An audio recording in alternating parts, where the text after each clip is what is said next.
ভাদর মাস, কখনো দু এক পশলা বৃষ্টি, তো কখনোই চটচড়ে মেঘালা রোদ, বাতাসে শিউলির গন্ধ, কাঁচা বাঁশের ডগায় দোল দিয়ে যাওয়া হাওয়া, আর বুকের মাঝে বেজে ওঠা ঝ্যাং করা করে বাড়তি মা আসছে।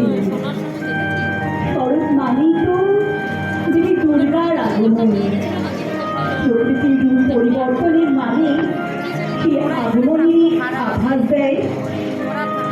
প্রকৃতি, পূজা, উৎসব, আনন্দ, এই সবটুকু নিয়েই তো আমাদের শরৎ। আর কবি রবির গানে তারই পূর্ণ প্রকাশ আমরা দেখতে পাই।